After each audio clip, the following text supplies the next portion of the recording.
An EMP hits, and in a split second, the world goes quiet. No lights, no signal, no card payments, no traffic systems, no, let me Google it. And the scary part is this. The first 60 minutes are when most people accidentally ruin their chances by waiting, guessing, or doing the wrong things in the wrong order. This video is a practical checklist you can follow under stress. No fear-mongering, no movie stuff. Just simple actions that actually matter, especially if you're a beginner. Keep a notebook ready, because these are 50 things you'll want to write down and stick on your fridge. Let's get into it. Number 1. Verify it's widespread. Step outside and look for clues that it's bigger than your house. Street lights out, neighbors' homes dark, no traffic signals, and a weirdly quiet street. If safe, glance at parked cars.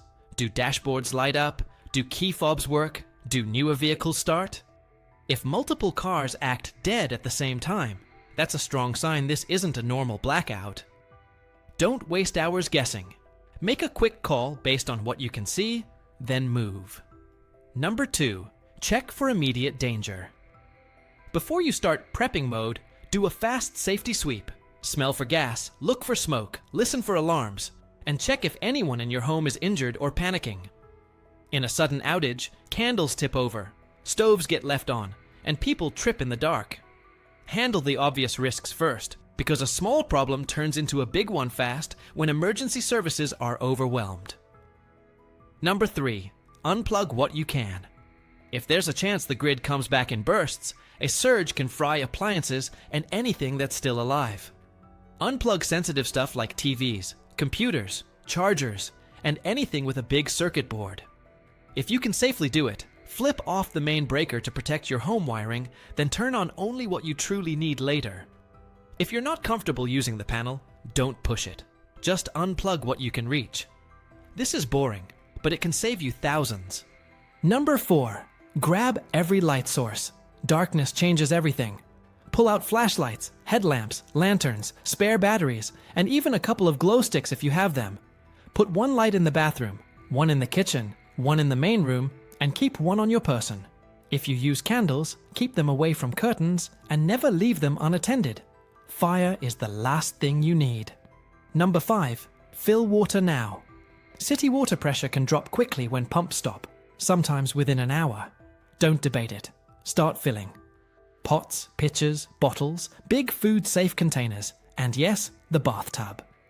A standard tub can hold dozens of gallons, which is a huge head start.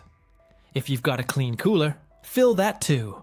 Water is heavy and priceless, and it's the one resource you can't improvise later without serious work. Number 6. Don't forget the toilet tank.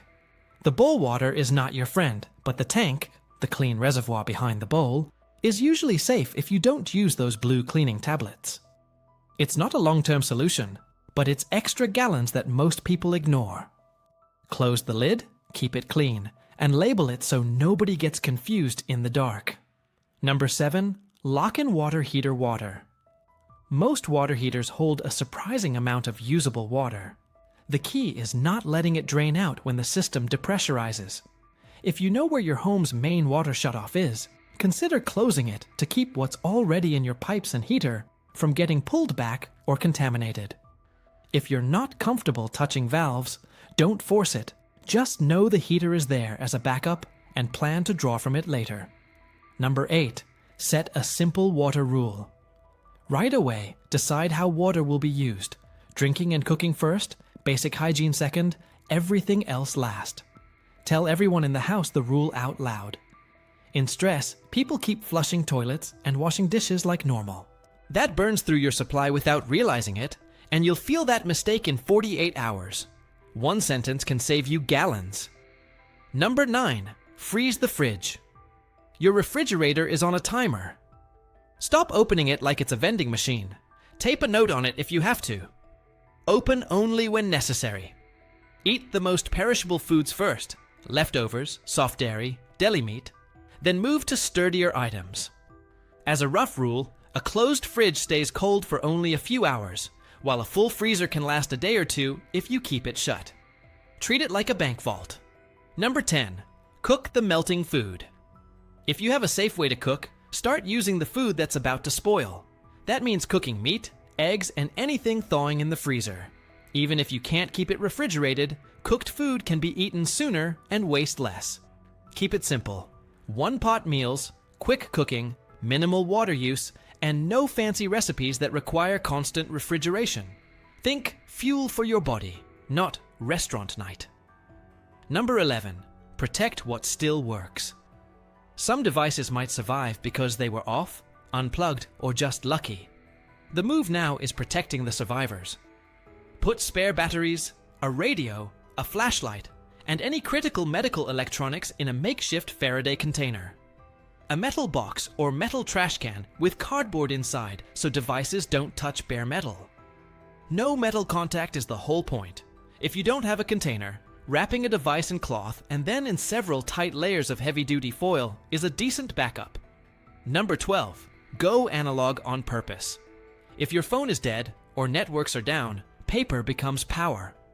Grab a notebook and a pen and start a running log. Time of outage, what you've done, what you've used, and what you still have. Add key medical notes too, allergies, dosages, and emergency contacts. Write down important phone numbers and addresses from memory while you can. Also sketch a simple map of your area with key spots, water sources, clinics, family addresses, because GPS might not be reliable. You'll be shocked how fast details blur when you're stressed and tired. Number 13. Check your first aid fast. Pull your first aid kit and do a quick inventory. Bandages, antiseptic, pain relievers, allergy meds, and any prescriptions. Put the kit somewhere easy to grab, not buried in a closet. If anyone relies on daily medication, count the days you have left. Knowing your timeline changes your next choices, especially if pharmacies can't run normally. Number 14. Do a shoes on rule. This sounds silly until somebody steps on broken glass in the dark. In a major outage, floors get messy. Dropped items, shattered jars, nails from quick repairs. Keep sturdy shoes on inside the house, at least for the first day.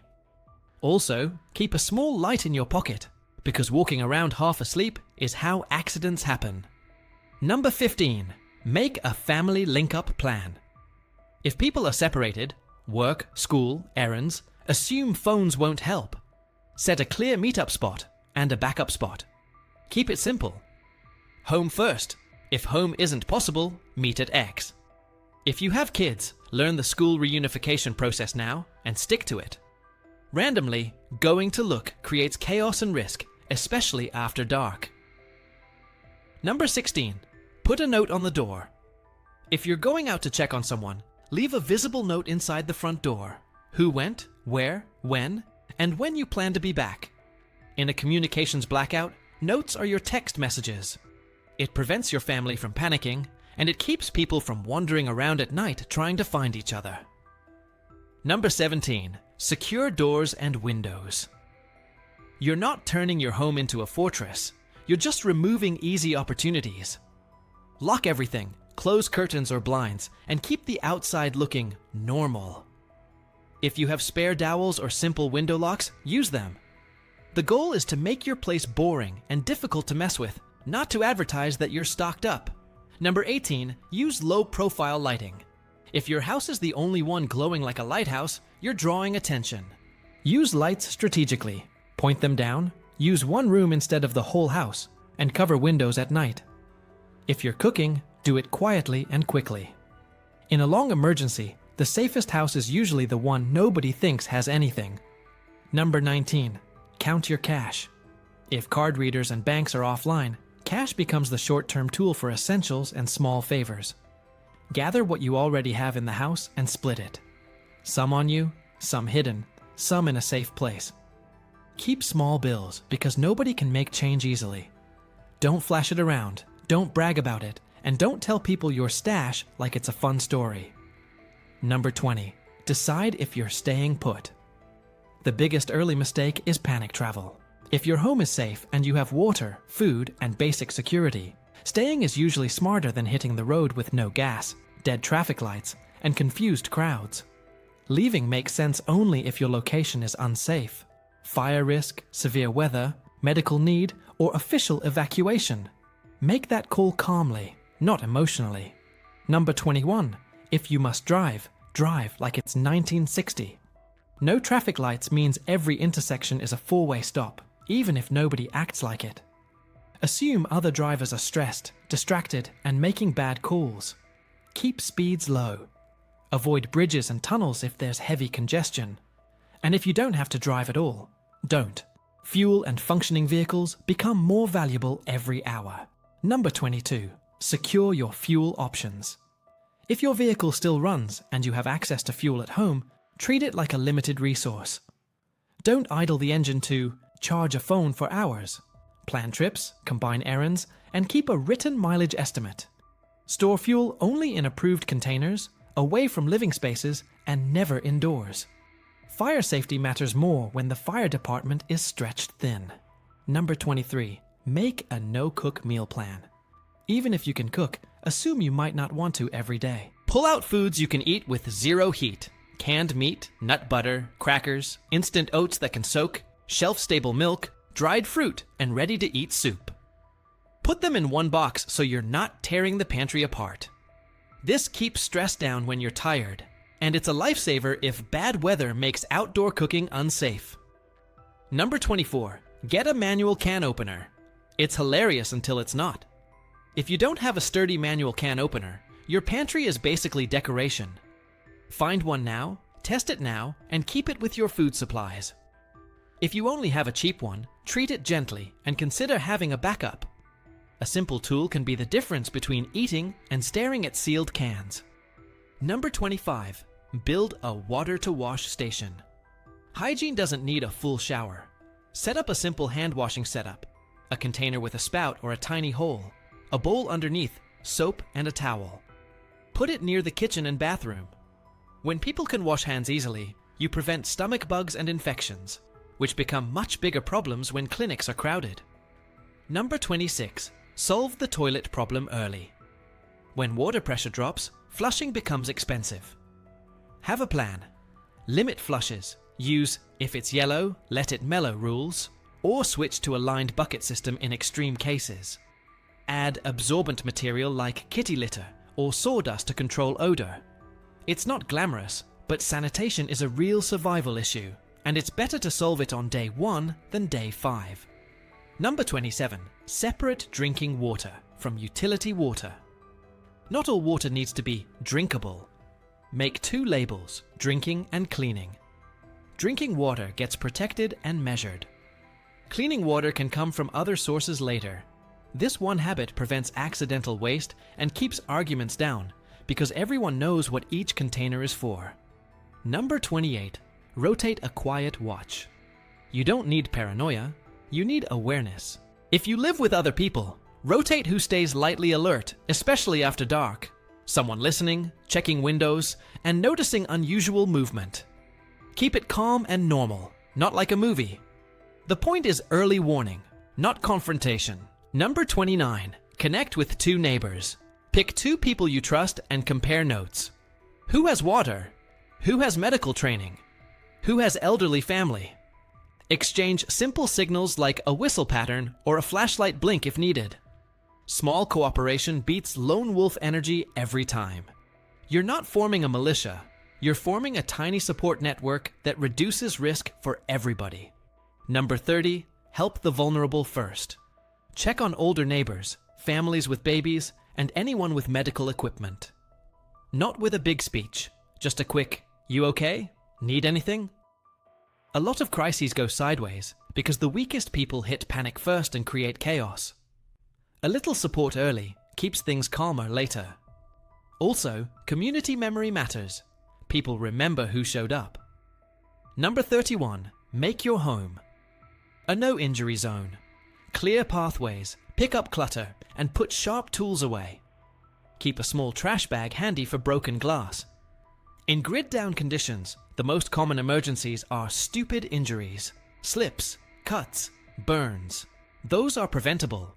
Reduce the odds, because you don't want to be hiking to a clinic for something that started as a kitchen accident.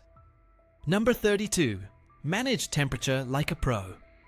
If it's cold, choose one room to live in. close doors, hang blankets over doorways, and layer clothing. If it's hot, create airflow with open windows and shade, and avoid heavy activity during peak heat. Heat illness and hypothermia aren't dramatic at first, they sneak up. Make temperature management part of the routine, not an afterthought. Number 33. Treat fire like the enemy. If you're using any open flame, candles, a camp stove, a fireplace, keep it supervised and keep a way to put it out nearby. Water, sand, or a fire extinguisher. Cook outside when possible, especially with fuel-burning stoves, and never in a closed garage or small room. Most disaster fires are human mistakes, not lightning strikes. Number 34. Use batteries like gold. Don't run flashlights on full blast all night just because you can. Use low settings, use task lighting, and turn lights off when you leave a room. Keep batteries together, dry and labeled. If you have rechargeables and a working solar panel that survived, great. Charge during daylight and store power for night. If not, ration like it's your job. Number 35. Make a radio habit. Information is a resource. If you have a battery or hand crank radio, check it on a schedule. Say 10 minutes every hour or a few times a day, so you're not draining power non-stop. Write down useful updates, local advisories, shelter info, boil water notices, curfews. If you can pick up weather alerts, even better, because storms after an outage can be brutal. The person with reliable info makes better decisions and stays calmer. Number 36. Protect your food from pests. When trash pickup stops, mice and insects show up fast. Keep food sealed, clean up crumbs, and store dry goods in bins if you have them. Don't leave pet food open. If you're cooking outside, don't leave leftovers sitting out. This isn't about being neat. It's about not turning your home into a pest magnet during a stressful time. Number 37. Switch to simple meals. Complex cooking uses more fuel, more water, and more cleanup. Go basic. Rice, beans, oats, pasta, canned veggies, canned protein. Add seasoning to keep morale up. Salt, pepper, hot sauce, garlic powder. Comfort matters, but efficiency matters more. The less you burn in resources today, the longer you can ride out tomorrow. Number 38. Make a 72-hour inventory. Do a fast count of what you have for the next 3 days. Water, calories, light, heat, hygiene, and medical. Write it down. It turns vague anxiety into a plan. Even if you have plenty, knowing it on paper stops the doom spiral where everyone thinks you're about to run out of everything. Number 39. Start a ration rhythm. Instead of random snacking, set meal times. Your body handles stress better with routine. Also, a schedule prevents accidental overeating early on, which is incredibly common. Keep portions steady, drink water regularly, and aim for energy-dense foods when activity is high. You're not dieting. You're stretching supplies without crashing your mood. Number 40. Keep a trade box. Barter doesn't have to be shady or dramatic. It's basic. People swap what they have for what they need. Pull together a small box of extras you can spare. Soap, disposable lighters, batteries, spare bandages, instant coffee, or shelf-stable snacks. Keep it separate from your main supplies so you don't accidentally give away your core survival items. Number 41. Set boundaries early. People will ask for help, and you may want to help, and that's human. But decide your rules now, what you can share, what you can't, and how much. It's easier to say, I can spare 2 bottles of water today, than to get pressured into emptying your supplies. Boundaries protect relationships because resentment builds fast in scarcity. Number 42. Create a work list. When life gets uncertain, idle time turns into worry. Write a list of practical tasks. Reinforce a door, organize supplies, set up a rain catchment, tidy the yard, check on neighbors, cook and preserve food, fix a leak, cross things off. Progress is fuel for your brain, and it keeps the household from spiraling into fear. Number 43. Preserve water sources. If you have a pool, hot tub, rain barrel, or nearby natural water, treat it as a potential backup, not a guaranteed safe drink. Keep it covered to reduce contamination and evaporation. If you end up needing it, plan to filter and disinfect using a trusted method and follow official guidance if it's available. The key is protecting sources now, so you're not fighting algae and debris later. Number 44, protect your documents. Grab IDs, passports, insurance papers, medical records, and a list of important contacts. Put them in a waterproof bag. In many emergencies, the paperwork becomes the bottleneck later. Getting aid, proving identity, filing claims. You don't want to be digging through a soaked drawer 2 weeks from now, wishing you'd made a simple folder. Number 45, make a kid and pet routine. Kids and animals feel the stress even if they can't explain it. Keep mealtimes consistent, give them simple jobs, and keep a familiar bedtime routine. For pets, protect their food and water, and keep leashes ready. A calm household is safer. Chaos leads to mistakes, and mistakes lead to injuries and conflict. Number 46, keep clean air in mind. If you're using a generator, grill, or any fuel-burning device, keep it outside, far from doors and windows. Carbon monoxide is invisible and deadly, and it's one of the most common causes of disaster-related deaths. Never run a generator in a garage, even with the door open. Use battery-powered CO detectors if you have them and protect their batteries. When in doubt, ventilation beats comfort. Number 47, plan for nighttime movement. Decide where people will sleep and where the night gear goes. Shoes, light, water bottle, and a basic first aid pouch. Keep hallways clear. If someone hears a noise at 2 a.m., you don't want the whole house tripping over backpacks and chairs. Night safety is mostly about simple organization. Number 48, make a simple signal plan. If you need help or you're checking on neighbors, agree on easy, non-dramatic signals. A note on the door, a colored cloth in a window, or a set time to meet outside. It's low-tech coordination. It prevents people from yelling across the street or wandering around looking for each other when you want to stay discreet and safe. Number 49, think in 1-week chunks. The first hours are about water and safety.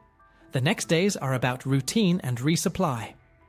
Don't let your brain jump straight to months of chaos. Instead, plan for the next 7 days. Water source, food plan, sanitation plan, information plan, and community plan. Breaking it down keeps you focused and actually improves outcomes. Number 50, prepare for the power return. When electricity eventually comes back, whether it's partial, unstable, or normal, don't just flip everything on at once. Turn breakers on slowly, one area at a time, and watch for strange smells, heat, or buzzing. Plug in critical appliances first, then the rest. If you used fuel-burning devices, do a final safety check and air out the house. The goal is to return to normal without triggering a surge, a fire, or a new mess. Slow and steady beats, rushed and risky.